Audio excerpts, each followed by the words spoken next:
बचपन सबको अच्छा लगता है। बचपन की बहुत सारी यादें होती हैं। मेरी भी बचपन की बहुत सारी यादें हैं, जिसमें से एक याद है मेरा पर्सनल ट्यूटर। मेरे घर पे मैडम आती थी, मुझे पर्सनलाइज वे में चीज़ों को पढ़ाती थी। मुझे बहुत अच्छा लगता था। वहाँ कोई डर नहीं था, वहाँ कोई झिझक नहीं थी, सिर्फ पढ़ाती थी और मैं उनसे कोई भी सवाल पूछ सकता था। मेरी वो एक पर्सनलाइज टीचर थी। मेरे दिमाग में कोई भी क्वेश्चन आया, कभी भी आया, मैं उनसे डायरेक्टली पूछ सकता था। आज शायद उस चीज़ को मैं मिस करता हूँ, क्योंकि मैं क्लासरूम में पढ़ता हूँ। यहाँ पे 20-25 लोग होते हैं, कई बार मुझे डर लगता है। बट अगर ऐसा हो जाए कि ये चीज़ें आपके लिए सिंप्लीफाई हो जाएं तो। मेरा नाम है जतिन मिगलानी, मैं हूँ आपका दोस्त और मेंटर। मैं जॉब करता हूँ ईथन्स टेक के लिए और मैं यहाँ का को फाउंडर भी हूँ। मैं पढ़ाता हूँ different technologies, data science, Python और रिसेंटली मैंने स्टार्ट किया है एआई का ट्रेनिंग। आज मैं आपको सिखाने जा रहा हूँ आपका एक पर्सनलाइज्ड ट्यूटर का टूल, जिसका नाम है नोटबुक LM। नोटबुक LM 2023 में एज एन एक्सपेरिमेंटल प्रोजेक्ट आया था टेलविंड के नाम से। उसको गूगल ने रीनेम किया 2024 में नोटबुक LM के नाम से, और 2025 में ये यूजर्स के लिए आया, जिसको बहुत सारे स्टूडेंट्स यूज कर सकते हैं अपने AI पर्सनलाइज्ड ट्यूटर बनाने के लिए। अब हर एक बच्चा शर्मा जी का बेटा बन सकता है, शर्मा जी के बेटे की तरह सीख सकता है और डिफरेंट तरीके से इस AI टूल को पर्सनलाइज कर सकता है। आज के सेशन में हम सीखने वाले हैं AI टूल के बारे में, जिसका नाम है नोटबुक LM। मेरा ये फेवरेट टूल है। हर एक क्लास के शुरू होने से पहले मेरा ओरिएंटेशन जो होता है वो नोटबुक LM पे ही होता है। मैं आपको सिखाता हूं कि क्लास के दौरान आपको कोई भी डाउट, कोई भी क्वेरीज आती है, या क्लास के बाद आपको रिवीजन के लिए जो मटेरियल चाहिए होता है, वो नोटबुक LM के थ्रू हम अच्छे से बना सकते हैं, क्रिएट कर सकते हैं और अपने फ्यूचर रेफरेंस के लिए रख सकते हैं। अब हर एक स्टूडेंट का रिवीजन बहुत आसान हो जाएगा इस टूल के थ्रू, जिसका नाम है नोटबुक LM। आइए सीखते हैं इस टूल को अगले 15 मिनट के अंदर।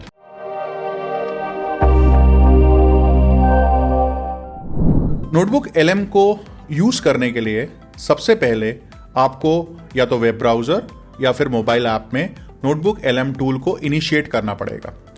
इसका जो URL है वेब ब्राउजर के लिए वो है notebooklm.google। जैसे ही आप notebooklm.google पे जाते हो, आपको यहाँ पे ट्राई नोटबुक LM का एक ऑप्शन आता है। सबसे पहले उस ऑप्शन को आप क्लिक करते हो। अगर आप जीमेल के थ्रू यहाँ पे साइन इन नहीं हो तो आपको साइन इन करना पड़ता है। जैसे अभी मैं दूसरे यूजर के थ्रू यहाँ पे साइन इन कर रहा हूँ, बट मैं चाहता हूँ नोटबुक जो LM है मैं अपने पर्सनल अकाउंट से क्रिएट करूँ, जो मेरा पर्सनल अकाउंट यहाँ पर अवेलेबल है। ये सारी नोटबुक्स मैंने यहाँ पे जनरेट करी हुई हैं। Notebooks is basically a project जहाँ पे आप मल्टीपल सोर्सेस को उस नोटबुक में डाल सकते हो। वो आपका एक रिवीजन का मटेरियल बन सकती है। जैसे मैंने आपको बताया था कि कैसे हम लोग नोटबुक LM को यूटिलाइज कर सकते हैं अपने किसी भी टॉपिक को रिवाइज करने के लिए। मैंने आज क्लास में API के बारे में पढ़ाया था, जिसमें API पढ़ाया, जेसन पढ़ाया और उसके बाद पाइथन के थ्रू फास्ट API को कैसे बिल्ड करते हैं वो पढ़ाया। आज मैं उसी टॉपिक को नोटबुक LM के अंदर फीड करूंगा और मैं उसको एज अ रिवीजन सोर्स वहां से जनरेट करूंगा। आज आप देखोगे कि हम लोग नोटबुक LM का यूज करके कैसे अपनी पर्सनलाइज लर्निंग को मैक्सिमाइज कर सकते हैं, ये आज का हमारा डिस्कशन रहेगा। नोटबुक LM को यूज करने के लिए सबसे पहले आपके पास दो ऑप्शन हैं। या तो अपनी सारी नोटबुक्स को आप एज अ टाइल व्यू देख सकते हो या फिर एक एज अ लिस्ट व्यू देख सकते हो। मुझे एज अ लिस्ट व्यू ज्यादा पसंद है, तो मैं लिस्ट व्यू में यहां पे इसको रखूंगा। सेकेंड तरीका होता है कि अगर आपको अपनी किसी रिवीजन टॉपिक को यहां पे इंट्रोड्यूस करना है, तो सबसे पहले आपको क्रिएट न्यू बटन पे जाके क्लिक करना होगा और यहां पे आपके पास आ जाएगा ऐड सोर्सेस। ऐड सोर्सेस का मतलब है जैसे चैट जीपीटी के अंदर आप कोई क्वेश्चन पूछते हो, चैट जीपीटी उसको रिसर्च करता है इंटरनेट पे जाके, आपको उसका रिजल्ट देता है, आपको उसका आउटपुट देता है। बट नोटबुक LM आपके सोर्सेस पे डिपेंडेंट है, वो बाहर किसी सोर्सेस पे डिपेंडेंट नहीं है। वो डिपेंड है कि आप उसको क्या प्रोवाइड कर रहे हो और उसी के अंदर से आपको वो इंफॉर्मेशन देगा। यहां पे मल्टीपल सोर्सेस से आप डाटा इंपोर्ट कर सकते हो। जैसे आप किसी भी गूगल ड्राइव से इंपोर्ट कर सकते हो, आपके पास कोई लिंक है, कोई वेबसाइट है, आपके पास कोई यूट्यूब वीडियो है, वहां से आप अपलोड कर सकते हो। आप किसी कंटेंट को कॉपी पेस्ट भी यहां पे कर सकते हो। आप चाहो तो यहां पे पीडीएफ के थ्रू, डॉट टेक्स्ट फॉर्मेट के थ्रू, आप किसी इमेज फॉर्मेट के थ्रू, आप ऑडियो फॉर्मेट के थ्रू भी डेटा को अपलोड कर सकते हो।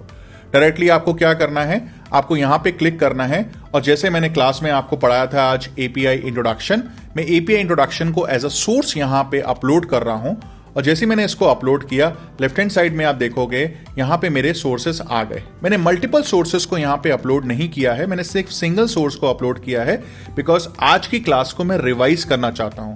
अगर मैं चाहता हूं कि मल्टीपल 5 क्लासेस को रिवाइज करूं तो मैं क्या करूंगा, 5 डिफरेंट सोर्सेस क्रिएट करता हूं। But it is always better for you अगर आप हर एक क्लास के बाद उसके नोट्स को, आपके हैंड रिटन नोट्स को, आपकी इमेजेस को, आप वीडियोस को, जो भी मैं क्लास में पढ़ाता हूं उसका वीडियो आपके लिए रिवीजन के लिए अवेलेबल रहता है। आप क्या कर सकते हो, उस वीडियो को भी यहां पे एज अ सोर्स ऐड कर सकते हो। जैसे आप उसको एज अ सोर्स ऐड करते हो, आपको 3 विंडो यहां पे दिखाई देती हैं। पहली विंडो जो है that is called as a sources window, second window आपके पास है चैट विंडो और तीसरी विंडो है आपके पास स्टूडियो विंडो। पहली है सोर्स विंडो। सोर्स विंडो का मतलब है जो नोटबुक एलएम है, जो भी आप मटेरियल यहां पे प्रोवाइड करोगे एज अ सोर्स उसको कंसिडर करेगा। सेकंड है चैट, आप नोटबुक एलएम के साथ बात कर सकते हो, क्वेश्चन पूछ सकते हो, वो आंसर करेगा, आप उस पर दोबारा क्वेश्चन कर सकते हो और आपको जो भी नोटबुक एलएम से चाहिए आप एज अ इनपुट प्रोवाइड करोगे इस पर्टिकुलर जगह पे, विच इज से स्टार्ट टाइपिंग। अब आते हैं हम लोग थर्ड सेक्शन पे जिसका नाम है स्टूडियो। स्टूडियो आपको डिफरेंट फीचर्स प्रोवाइड करता है। मेरे कुछ स्पेसिफिक फेवरेट फीचर्स यहां पर अवेलेबल हैं जिसमें से आज मैं क्लास में डिस्कस करने वाला हूं सारे के सारे फीचर्स के बारे में। Start by feature number 1। ये फीचर है माइंड मैप। माइंड मैप क्या करता है, माइंड मैप उस क्लास के दौरान जितने भी इंपॉर्टेंट टॉपिक्स है, how this topics are associated with each other, उसको एक माइंड मैप, एक फ्लो चार्ट मान के चलो, फ्लो चार्ट के फॉर्मेट में आपको डिस्प्ले करके दे देगा। आप चाहो तो उन कार्ड्स को ओपन कर सकते हो, आप देख सकते हो उस फर्दर टॉपिक में मैंने क्या पढ़ाया था, और आप नोटबुक्स एलएम से चाहो तो उस पर्टिकुलर टॉपिक पे क्वेश्चन भी पूछ सकते हो, वो उसका आंसर आपको प्रोवाइड करेगा। तो देखते हैं ये कैसे क्रिएट करता है। मैंने इस प्रोसेस को थोड़ा फास्ट करने के लिए ऑलरेडी एक एलएम क्रिएट किया हुआ है, हम उसी का यूज कर लेते हैं so that as it is going to take lot of time, so I prefer कि मैंने पहले से ही क्रिएट किया है, उसको यूज करके हम लोग देख लेते हैं। तो मैंने ये रिसेंटली यहां पे एक माइंड मैप क्रिएट किया है इस पर्टिकुलर टॉपिक के बारे में, जिस टॉपिक का नाम है API ecosystem Jason and Python implementation. इस टॉपिक के अंदर मैंने क्या क्या पढ़ाया था, इंपॉर्टेंट टॉपिक्स यहां पे लेस डाउन है, जैसे what is an API, why are API needed, types of API, key API terms, JSON, calling API with Python request, fast API and authentication with JSON web tokens। अब मैं देखना चाहता हूं कि मैंने की API टर्म्स के अंदर क्या क्या पढ़ाया था। So I go click here, I can able to see मैंने उसमें 5 चीजें पढ़ाई थी आपको, जिसमें पहला टॉपिक था एंड पॉइंट्स के बारे में, जहां पे जो API का URL रहता है। हमने बात की थी रिक्वेस्ट के बारे में, हमने बात की थी रिस्पॉन्स के बारे में, हमने बात की डिफरेंट HTTP मेथड के बारे में, इवेंचुअली मैंने बात की थी स्टेटस कोड्स के बारे में। मैं देखना चाहता हूं कि स्टेटस कोड कौन कौन से रिलीज होते हैं, तो यहां पे 200, 404, 401, 500 ये मैंने क्लास में आपको पढ़ाया था। मेरा मोटिव इस क्लास में मेरा मोटिव इस सेशन में ये समझाने का नहीं है कि एपीआईज क्या होती हैं। मेरा मोटिव है कि आप किसी भी टॉपिक को रिवाइज कैसे कर सकते हो विद यूजिंग नोटबुक एलएम। तो ये माइंड मैप आपका बनके तैयार हो चुका है। आप चाहो तो इस माइंड मैप को यहां से डाउनलोड कर सकते हो अपने फ्यूचर रिवीजन के लिए। एक बहुत ही शानदार फीचर है नोटबुक एलएम का माइंड मैप। आपका माइंड इसको एनालाइज करके याद रख सकता है कि एपीआई में मैंने क्या क्या पढ़ा था। इनफैक्ट मैं उसको इतनी बार खोल चुका हूं कि मेरे दिमाग में हो चुका है, याद हो चुका है, मेरे दिमाग में याद हो चुका है कि मैंने क्या क्या टॉपिक को पढ़ाया था और उसके अंदर क्या क्या सब टॉपिक्स को एक्सप्लेन किया था। सेकेंड फीचर जो इसके अंदर अवेलेबल है that is called as flash cards. Flash card एक बहुत ही शानदार तरीका है रिवीजन करने का। आप चाहो तो इस फ्लैश कार्ड्स को यूटिलाइज कर सकते हो देखने के लिए कि मैंने क्लास में क्या क्या पढ़ाया और उसके आंसर्स क्या थे। आपको क्या करना है, सिंपली फ्लैश कार्ड पे प्रिंट करना है और इमीडिएटली आप देखोगे कि आपके टॉपिक के पूरे फ्लैश कार्ड्स यहां पे आपके पास आ गए। जैसे फॉर एग्जांपल यहां पे फ्लैश कार्ड में इसने क्वेश्चन पूछा, what is the fundamental purpose of an API, and if you want to see the answer, you see the answer while clicking this flashcard to allow two different software's application to talk to each other. Wonderful. Go to the next one. In a restaurant analogy, मैंने class में एक example दिया था restaurant का. What does API represent? You want to see the answer? Go and click it. The waiter who takes your order to the kitchen and bring back your food. That is a main role of an API, which I told as an example in our class. तो ये flashcard is again very beautiful feature available in Notebook LM for the revision purpose. अब इसमें एक feature है that is called as an audio feature, video feature and report feature. Audio feature का मतलब ये है अगर आप पूरे के पूरे डॉक्यूमेंट्स को सुनना चाहते हो, आप ये एक हाइपोथेटिकल चीज नहीं है, ये एक कॉमन चीज है जो एआई में अवेलेबल है कि आप टेक्स्ट को ऑडियो में कन्वर्ट करना चाहते हो. और सबसे अच्छी बात है आप किसी भी लैंग्वेज में इस ऑडियो को जनरेट कर सकते हो. आपका पूरा का पूरा डॉक्यूमेंटेशन अवेलेबल है इंग्लिश में. आप चाहो इस पूरे ऑडियो को हिंदी में, मराठी में, पंजाबी में, गुजराती में, कन्नड़ में, तेलुगु में, जो आपकी फेवरेट लैंग्वेज है, आप उस लैंग्वेज में पूरे के पूरे डॉक्यूमेंट को कन्वर्ट कर सकते हो. और सबसे खास बात जो मुझे लगती है, आप इसके साथ इंटरैक्ट भी कर सकते हो. अगर आपको लगता है यार ये चीज मुझे समझ में नहीं आई, आप ऑडियो को एक इंटरैक्टिव सेशन में ओपन करो और आप उससे बातचीत करो. वो आपको उसी तरीके से वहां पे रिस्पॉन्ड करेगा और आप उस कंसेप्ट को और अच्छी तरीके से सीख पाओगे. हम इस ऑडियो फॉर्मेट को मैंने जो बनाया था वो मैं आपको सुनाना चाहता हूं. आप क्लिक करो यहां पे, play it. Once you play it, you can able to hear that two people. शर्तें भी होंगी. हाँ बिल्कुल. हमारे नोट्स में एंड पॉइंट और HTTP मेथड्स जैसी चीजों का जिक्र है. ये क्या है? तो एंड पॉइंट को आप रेस्टोरेंट के पते की तरह समझ सकते हैं, या शायद मेन्यू का एक खास सेक्शन. ओके. अगर हमारे बुक हब ऐप को सारी किताबों की लिस्ट चाहिए तो उसका एंड पॉइंट हो सकता है api.bookhub. इससे शानदार टूल दोबारा नहीं बन सकता मेरे हिसाब से. इतना शानदार टूल कि आपके टेक्स्ट को कन्वर्ट कर दिया ऑडियो में और दो लोग आपको बात करके समझा रहे हैं. ब्रिलियंट.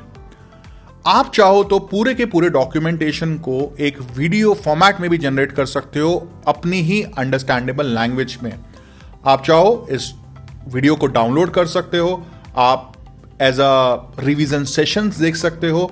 आप चाहो इंटरव्यू से पहले आपको अंडरस्टैंड करना है यार इस टॉपिक का क्रिस्प में क्या आंसर्स था, आप डायरेक्टली उस वीडियो को वॉच आउट कर सकते हो. आपको सिर्फ क्या करना है, अपनी फेवरेट लैंग्वेज को यहां पे डिफाइन करना है. जैसे यहां पे मैं चाह रहा हूं मेरी फेवरेट लैंग्वेज है हिंदी, तो मैंने यहां पे सिलेक्ट करी हिंदी और मैंने उसको बताया यार मुझे किस फॉर्मेट में चाहिए. ओके, मुझे चाहिए एक ब्लैंक फॉर्मेट में, क्लासिक फॉर्मेट में, और मुझे वो वीडियो जनरेट करके दे दो. जैसे मैं जनरेट करूंगा यहां पे एक वीडियो आपके पास आ जाएगी. मैं इसलिए उसको दोबारा से जनरेट नहीं कर रहा क्योंकि मैं कर चुका हूं और इसमें कुछ पॉइंट्स होते हैं. If I want to generate more videos, मुझे क्या है उन पॉइंट्स को कलेक्ट करके if I want to generate more videos तो मुझे नोटबुक LM को पे करना पड़ता है. बाय डिफॉल्ट ये ऐप फ्री है, बट हां अगर आप एक रिस्ट्रिक्टेड अमाउंट से ज्यादा आप वीडियोस जनरेट करते हो या ऑडियो जनरेट करते हो तो नोटबुक LM आपसे चार्ज मांगता है. आई थिंक आज की तारीख में कुछ 1040 रुपए पर महीने का चार्ज है, which is again not a very big amount. But अगर आप वीडियो को देखना चाहते हो आप यहां पे जाओ, मैंने वीडियो जनरेट करा हुआ है, आप क्लिक करो. Now you can able to see a complete video in your favorite language. Today, we are pulling back the curtain on something that honestly powers pretty much everything you do online. We're talking about APIs, this secret engine that lets you order food, check the weather, or book a cab. Wonderful. अगर आज आप class में मेरी बैठे होते तो आपको पता लगता कि कितना आसान है इन सारे टॉपिक्स को रिवाइज करना आपकी ही डिफाइंड फेवरेट लैंग्वेज में. तो हमने क्या क्या सीखा? हमने सीखा कि मैप्स, माइंड मैप्स कैसे बनाते हैं, फ्लैश कार्ड कैसे बनाते हैं, ऑडियो फॉर्मेट में पूरे डॉक्यूमेंटेशन को कैसे कन्वर्ट करते हैं, वीडियो फॉर्मेट में इस डॉक्यूमेंटेशन को कैसे कन्वर्ट करते हैं. आपके पास एक और फीचर है that is called as a report feature. आप चाहते हो पूरे के पूरे डॉक्यूमेंट को जो मैंने एज एन इनपुट दिया है एज अ स्टडी गाइड बनाना, आप जाइए टेक्स्ट फॉर्मेट में, आप चाहो यहां पे आप पूरी की पूरी रिपोर्ट जनरेट कर सकते हो और आप टेक्स्ट फॉर्मेट में पूरे मटेरियल को study wise, what is a question, what is an answer, how it works, what is the next process, everything is defined with the help of these reports. अब ये 5 फीचर हमने देखे, जो इसमें एक सबसे फेवरेट फीचर मेरा है, that is called as an evaluation feature with the help of quizzes. Quizzes क्या करता है, आपसे क्वेश्चन पूछता है, आप उसका आंसर देते हो, है ना, ऑटोमेटिक। आपको इस डॉक्यूमेंट को यहां से उठा के ChatGPT डाल पे कोई क्विजेस बनाने की जरूरत नहीं है। आप डायरेक्टली नोटबुक LM से कहो कि आपको क्विज बना के दे, कितने क्विज बना के दे, आप उसको भी कस्टमाइज कर सकते हो, और जैसे ही आप क्विक पे क्लिक करोगे आपके क्विजेस यहां पे बन के तैयार हो जाएंगे। नाउ नोटबुक LM आपसे क्वेश्चन पूछेगा, आपको उसका आंसर देना है। जैसे based on the waiter analogy, what is the primary role of an API in a software communication? To store all available menu options and prices locally on a user device, to handle the communication between the user request and the server response, to prepare a data or resources that the user has requested, to directly interact with the user to determine the need without an intermediate. So the answer of this question is to handle the communication between the user request and the server response. So it says that's right. If you want to see, you can proceed further. If you want to ask, explain, you can say explain. It give you the answers right over here in your chat window. तो ये 6 features जो सबसे important मुझे लगे हैं, मैंने आपको समझाया है इस वीडियो में। अपार्ट फ्रॉम दिस, अगर आप चाहते हो किस टॉपिक पे डिस्कशन करना इस पर्टिकुलर चैट विंडो के साथ, आप डायरेक्टली पूछ सकते हो। जैसे यहां पे मैं पूछता हूं व्हाट इज JWT। जैसे मैंने पूछा what is JWT, it start reading my files, understanding what I really want is, and it start responding back. JSON Web Token is a secure token used primarily for authentication. Role, it acts as an online ID card that a server gives you after you successfully logged in. This is the beauty of Notebook LM, जो आपको किसी भी topic को revise करने के लिए बहुत आसानी से मेथड्स प्रोवाइड करता है, और सबसे इंपॉर्टेंट चीज फ्री में। मैंने ये सारा का सारा नोट्स एक डॉक्यूमेंट्स में डाला हुआ है। ये डॉक्यूमेंट आप डायरेक्टली डाउनलोड कर सकते हो। कहां से, मैं आपको उसका लिंक प्रोवाइड करता हूं डिस्क्रिप्शन में। आपको सिर्फ नाम देना है और लोकेशन देनी है, दैट्स इट। तो whole intention is to gather this information कि इस वीडियो को कौन सी लोकेशन से आप देख रहे हो। आपको डायरेक्टली वो डॉक्यूमेंट आ जाएगा, आप डाउनलोड कर सकते हो, और स्टेप बाय स्टेप प्रोसेस जो मैंने आपको वीडियो में एक्सप्लेन करी हुई है वो डॉक्यूमेंट में भी यहां पे दी हुई है। अगर आपको कोई भी डाउट, कोई भी क्वेरीज, कोई भी क्वेश्चन आता है, आप डायरेक्टली कमेंट पे जाके लिख सकते हो। और आपको कोई भी फीडबैक देना है regarding this video, I really appreciate, आप कमेंट पे जाके मुझे फीडबैक दे सकते हो। Thank you so much for joining in. मैं मिलता हूं नेक्स्ट वीडियो में सेम किसी AI टूल के साथ।